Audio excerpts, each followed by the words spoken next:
Throughout the evening, I intermittently noticed them, a pair of men lingering in a booth, one occasionally venturing to other tables, while the other nursed his drink. Typically, he approached tables occupied by women, engaging in brief conversations that sometimes ended swiftly, while other times he produced an envelope containing documents or pictures, their contents unclear to me. I assumed they were engaged in sales, finding it surprising that the management hadn't intervened. Later that night, I mentioned this observation to my companions, my wife Christy, of 2 years, along with our friends Chris and his wife Liz, and Heinz and his wife Kim. We briefly speculated about their activities before moving on. About 30 minutes later, the first man finally approached our table.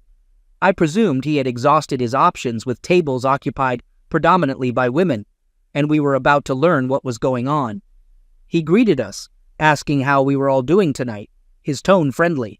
Our responses were muddled, and he smiled at each of us before continuing, explaining that his friend, who was in town for the weekend on business, was looking for some company. He wanted to see if any of the ladies might be interested. I was taken aback by his audacity to approach a table where each woman was clearly accompanied by her partner and ask if they'd be interested in accompanying his friend for lovemaking. I was about to express my thoughts when Liz spoke up, questioning his proposition. The man responded, explaining that his friend was well endowed and knew how to use it, suggesting that one of us might be interested in giving it a try. At this point, the women were barely holding back laughter, but he seemed oblivious. Perhaps repeated rejection had made him immune. Kim took the next step, likely sparking the events that followed. And how do we know he's really that well equipped? The man retrieved the familiar envelope he had been carrying all evening, revealing several pictures of his friend, confirming his claim. At this juncture, the men among us were content to let the women handle the situation, eagerly anticipating the moment this individual would be sent away. The women, visibly impressed by the pictures, reacted with exaggerated enthusiasm, while Chris, Heinz, and I observed with amusement at their antics. Then came the big proposition. "So, what do you say, ladies? Any takers? You won't regret it." Liz and Kim shook their heads, giggling, as they returned the pictures to the man, who then stowed them back in the envelope. It seemed he was about to leave and try his luck elsewhere when he paused, focusing on Christy. Perhaps he noticed something familiar in her eyes, as he made a point of asking her again, "What about you, little lady? I didn't see you shake your head." I sat there confidently, though in hindsight, foolishly, waiting for Christy to confront the guy. When she finally spoke, I was more focused on his response than on her words. To my surprise, he didn't frown or remain composed. Instead, he grinned widely and walked over to Christy. It took a moment for me to register her saying, "I'll go." By the time I regained my composure, he had already taken her from the table and was leading her toward the exit. I couldn't tell if there was a signal or if the second guy just understood, but he was already heading for the door too. Our friend seemed as shocked as I was, attempting to say something to Christy, but no sound came out. Despite my shock, I managed to act, grabbing Christy's arm and pulling her away from him before they reached the door. I questioned the bouncer's actions, asking what he was doing, but then a massive hand, attached to the largest arm I'd ever seen, grabbed mine, forcing me to release Christy. I protested, telling him that Christy was my wife and that I was just trying to prevent her from leaving with those guys. Despite my protests, the bouncer maintained his grip, asserting his authority over the situation. He expressed regret for whatever was happening in my marriage, but emphasized his duty to prevent violence. According to him, since Christy claimed she was leaving with them willingly, he couldn't allow me to touch her like that on their property. Even as he held me, Christy whispered something in his ear, prompting him to give her a strange look before glancing back at me and then at her again. He asked her if she was sure about her decision. Christy looked back at me, then seemed to gather her resolve, affirming her decision to the bouncer with newfound confidence. After Christy walked towards the waiting men by the door, I desperately called out for her to stop and come back, but she didn't hesitate. I could only watch as she joined the two men and left through the door. I assumed the bouncer would release me once they were gone, allowing me to chase after them. However, when I tried to pull away after the door closed, I found myself still firmly restrained. I protested, asking why he was still holding me since they were off the property, I struggled against him, but it was futile. Finally, I stopped and looked at him with resignation, apologizing for the situation. He explained that Christy had asked him to hold me for a few more minutes, so I couldn't follow them, and technically, the parking lot was still their property. The realization that Christy had voluntarily left with the two men and asked the bouncer to restrain me drained all fight from me. Our friends stood nearby, still in shock at the turn of events.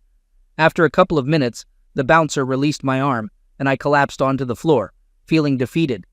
I briefly caught a look of pity on the bouncer's face before he walked away. The bar had fallen silent during the ordeal, and as the drama ended, peripheral conversations gradually resumed. I sat on the floor, devastated, tears streaming down my face. How could she do this? Wasn't I enough for her? The painful realization gave me something tangible to act upon. Chris and Hines helped me stand and guided me back to our table, where Kim and Liz tried to comfort me after Christy's abandonment and humiliation. However, when I saw Christy's empty seat, I felt determined. I left $40 on the table and made my way to the door. Kim asked if I was leaving, to which I replied that there was no reason for me to stay and that I had things to do.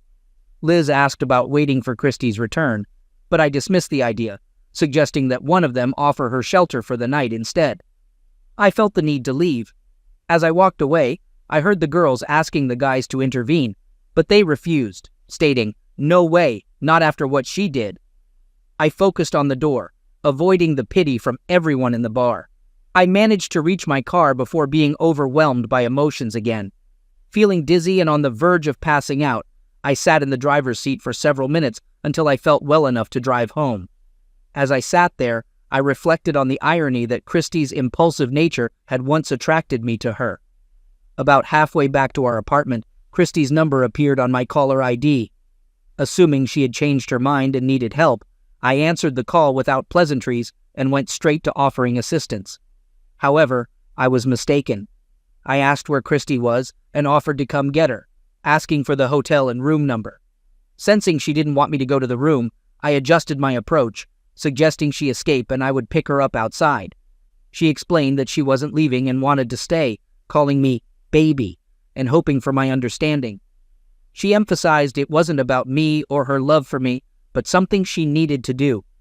I pleaded with her to reconsider, but she insisted she had to go through with it, promising it wouldn't hurt us, and it was just one time. At this point, I felt numb.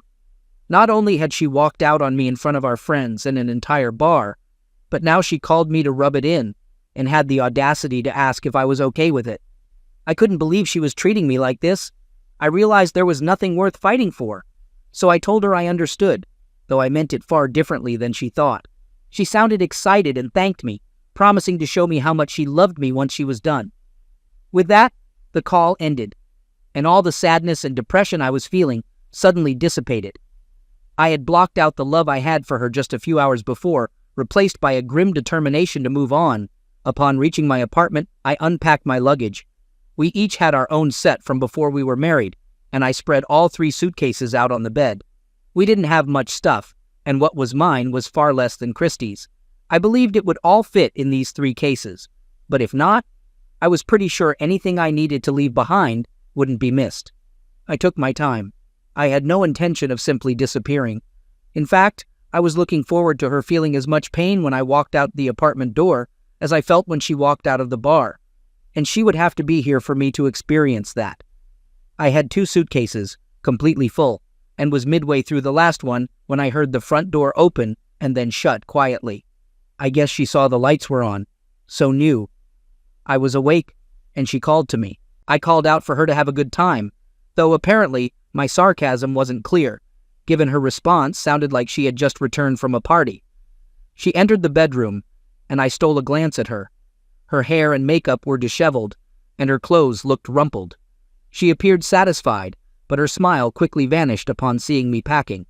She questioned what I was doing, and I replied that I was moving out and filing for divorce. She approached me, trying to stop my packing, but I firmly removed her hand from the suitcase, feeling a surge of anger, reminiscent of the bouncer gripping my arm. I told her not to touch me, and clarified that what I understood was that she was going to enjoy with those guys regardless of my feelings. I asked if she had been with both men, not just Mr. Big Mate, my sarcasm evident. She pleaded with me not to leave, explaining that she had always wanted to try someone that big and had never been with a well-endowed man before. She justified her actions by saying it wouldn't have been fair to leave Desmond hanging after he did most of the work, and that she wouldn't want him to prey on married women to suffer. She assured me it was over and that she was mine forever, willing to do anything to make it up to me. I expressed my disappointment to Christy, reminding her that she had already promised to be mine forever when we got married. I questioned the significance of her promise now, considering she had already broken it once. I asked how she could possibly make up for what she had done and expressed my feelings of inadequacy. Despite this, I told her I would consider putting it behind us if she told me the hotel and room number where they took her. Christy refused to tell me and continued packing. She dismissed my request, telling me to take a printout of her apology and shove it. She expressed concern that if she told me where they were, I might do something dangerous and get hurt, since there were two of them. She insisted they weren't worth getting into trouble over. I countered, asserting that it was my decision to make, not hers. I asked her one more time for the hotel and room number.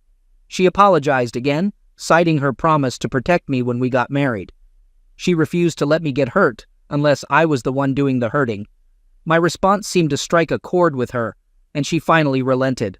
I finished packing as Christy continued to try to convince me to stay with her, though she no longer physically stopped me. Despite her attempts to reassure me that it was just lovemaking and something she had to do, claiming she loved only me, I remained resolute in my decision to leave. When she finally said it meant nothing, I had reached my limit. I told her firmly that it did mean something to me. Our lovemaking life was very precious to me. I didn't realize it meant so little to you, but it was one of the things that made you special. That I was the only one that got to experience your body, and you just gave it away. And not only that, you did it in the most humiliating way possible. We were out with our best friends, for God's sake. She apologized, saying she knew and swearing it would never happen again, explaining that she had gone a little crazy, but now it was out of her system. I questioned what else there could be, what she meant by that, and what else she might have to try one day. I expressed disbelief and shame at what she had done, recounting how the entire bar had stared at me with pity and shame as she walked out without even looking back at me. She openly cried, pleading with me not to leave her and professing her love for me. I responded firmly, saying that if that was how she expressed love, I wasn't interested. I admitted that even if she had told me where to find them, there was no way I was going to stay. I told her I might forgive her one day, but I would never forget what she did and how it made me feel. It took 2 trips, but I got my suitcases loaded into my car and drove away. When I went back the second time, Christy was still collapsed on the floor. All she could manage was to look up at me as I came in and mumbled, "Please, please don't go, baby, please." Despite what had happened, what she had done, I still felt like a complete idiot leaving like this. It didn't cause me to reconsider, but I still felt bad. I assumed that was because while there was no way I could still be with her, I still sure as hell still loved her. I was disoriented when I woke up in the hotel. I had been more tired than I thought. I guess the adrenaline wore off, and once it did, I crashed hard. It was nearly noon before I woke up. Fortunately, I had paid for 2 days in advance, but I knew the bank account wouldn't support a hotel stay for long. I needed a place to stay. One problem was the 3 months left on the lease of the apartment Christy and I had shared. There certainly wasn't enough to pay for that in a new apartment, so I'd have to decide whether or not to just take the hit and abandon the apartment or come up with some other plan. The fact was that Christy and I had very little in terms of assets. We each had a car in our names and payments to go with them, so that was likely a wash. The bank account was small, and beyond that was just the furniture we had bought, and I didn't particularly care for it. I didn't hate it, I just didn't care.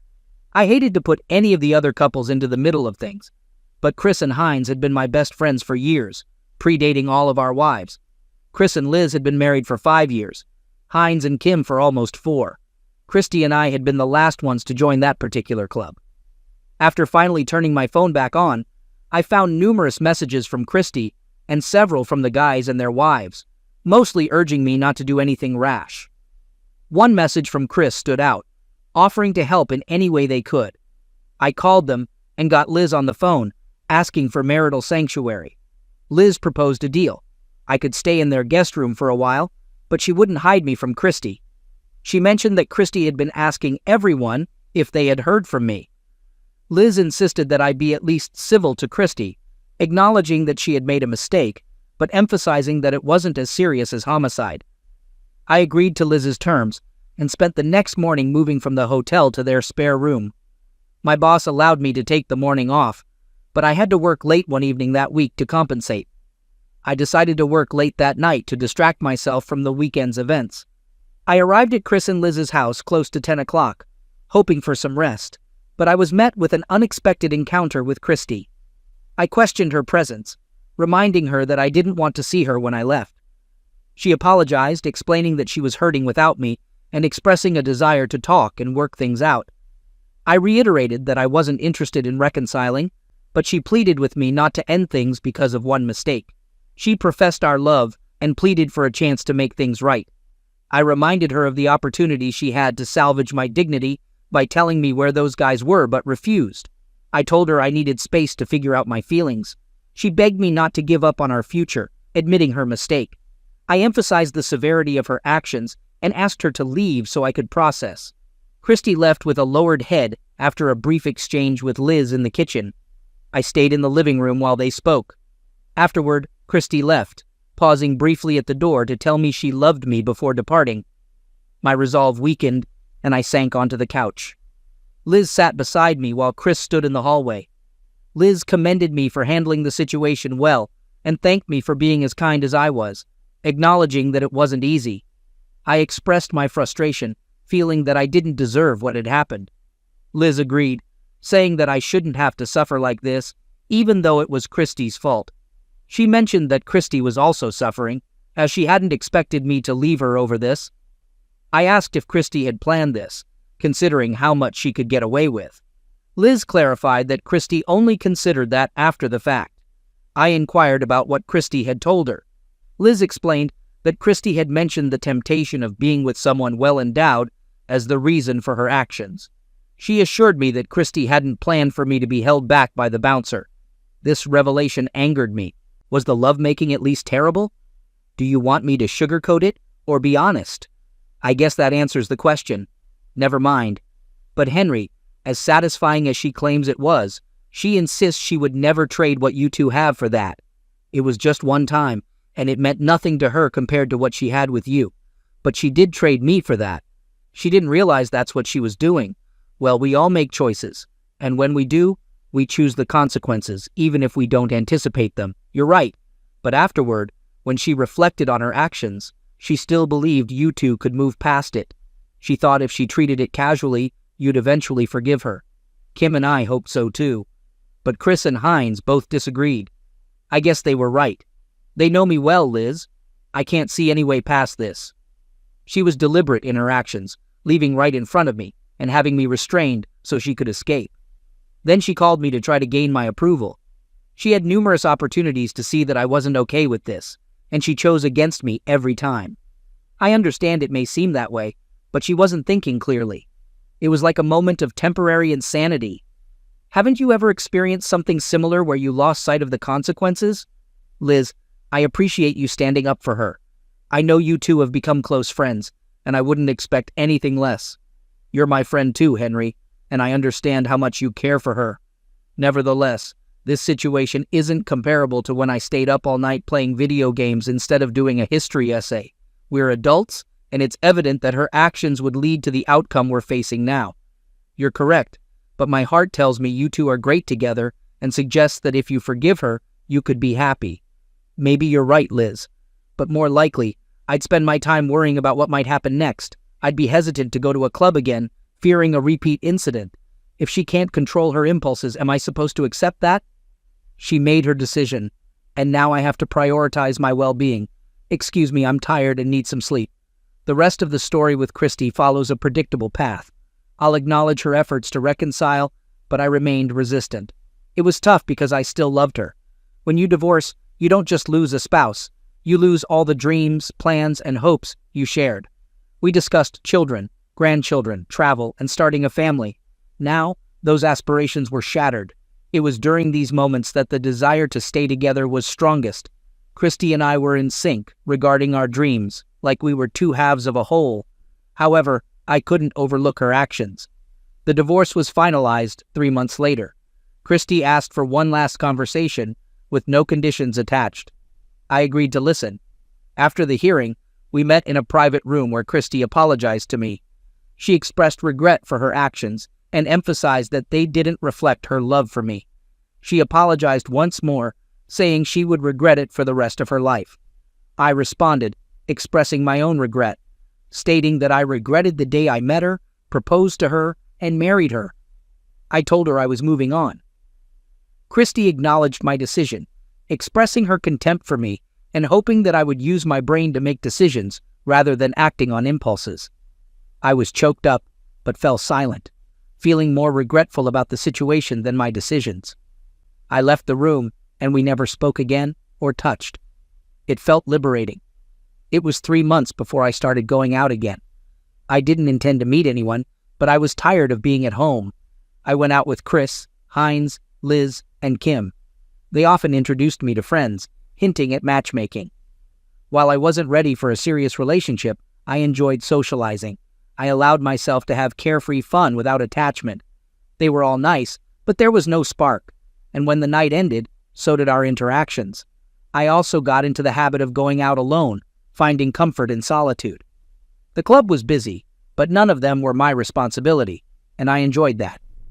One of the bartenders at the club, the same one where my life took a drastic turn, was Tasha, a woman I went to high school with. She had been working there for some time, although she wasn't present that night. You remember that night. We were barely acquaintances before, but on the nights I came in alone, we started to form what seemed like a friendship, and she hinted that she wanted more. One day, about 10 months after Christy had left the bar with those guys, I encountered them again. They were back in the club, likely with plans to repeat their scheme. At the moment, they were simply sitting, drinking, and scanning the room, probably scouting for targets.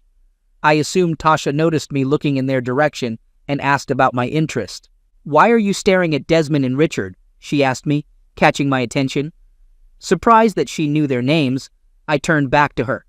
She confirmed that they were regulars at the bar. I inquired if she was acquainted with them, to which she responded that she wasn't personally. When I mentioned that I thought they were from out of town and only visited occasionally for business, she corrected me, stating that they worked at a downtown supply warehouse near the freeway. I asked if they lived nearby, and she confirmed that they had been living nearby for years, though she didn't know exactly where. She explained that they often came to the bar to pick up women and were successful at it, mentioning that Richard was well endowed. I found her revelation about the bar being a popular spot for pickups surprising, but she seemed oblivious to my thoughts. I asked if they got many single women at the bar. Tasha replied that they did all right, mostly in groups, but the guys didn't limit themselves to single women. They seemed to prefer married ones. I tried not to show my anger at this revelation. Expressing my concern, I commented that it sounded risky. Tasha reassured me, saying she doubted the husbands ever found out because the guys weren't the bragging type, and the wives typically kept quiet about it. She didn't seem bothered by the situation, seeing no damage in it. She reasoned that wives got to have some fun, and husbands remained unaware, so it didn't damage them. She suggested that husbands might even benefit from the situation by receiving good guilt lovemaking. As I pondered her words, I realized that nothing would happen between us. If she was okay with others engaging in such behavior, she likely wouldn't hesitate to do it herself, which was unfortunate.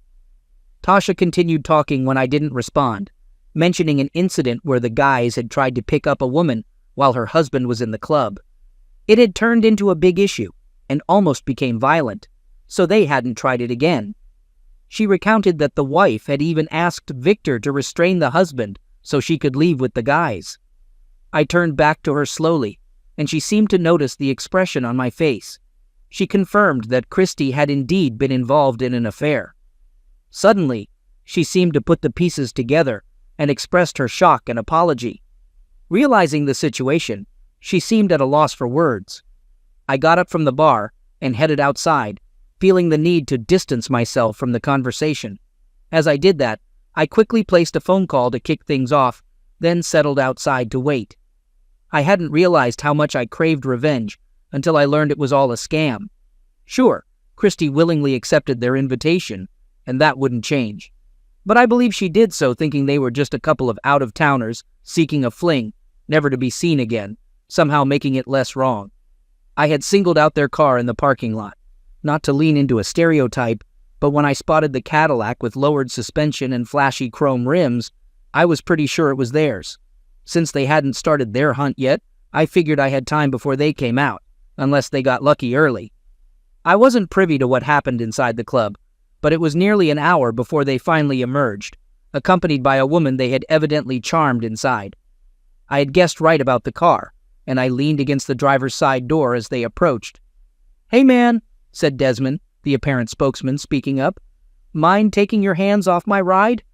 Ignoring him, I addressed their slightly intoxicated companion. As much as she might deserve whatever consequences came her way, I didn't want to witness damage befall a woman, especially one whose husband didn't deserve it either.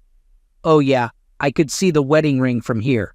In a tone that left no room for argument, I addressed her directly. "Sweetheart, you better find somewhere else to be, like maybe home with your husband. You know, the one you vowed to forsake all others for." I wasn't sure what she did next, but after surveying the situation, she opted to heed my advice, disappearing back into the club despite Desmond and Richard's protests. Once she left, the men turned their annoyance toward me, questioning why I interfered with their plans. I calmly reminded them that the woman belonged to her husband. One of the men recognized me, recalling our previous encounter around 10 months ago. He realized that I was the husband of the woman who had asked him to hold back so she could join them. They inquired about her whereabouts, expressing interest in another encounter. I informed them that she had moved on since then. When they asked if we had split up, I responded that I had no interest in her after she had gone with them. They then questioned if I sought revenge. As they advanced toward me, their intentions became clear. They seemed to be focused solely on me, unaware of my friends closing in behind them. Suddenly, they found themselves restrained by 3 of my friends each. Despite their struggles, Heinz and Rick were strong enough to overpower them, and soon they were kneeling with their arms bound behind their backs. Their confidence quickly diminished.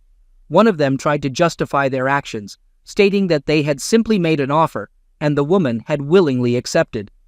I responded that while I had been angry with her initially, my concern was now directed towards them and others like them, who posed a threat to society.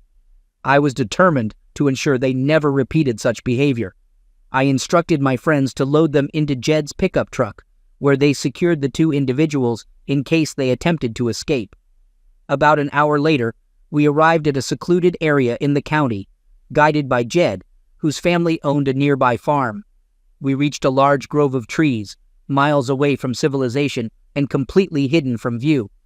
The guys hauled our captives out of the truck, showing little care. I relished the fear in their eyes. They probably never imagined that their pursuit of casual lovemaking would land them in this predicament.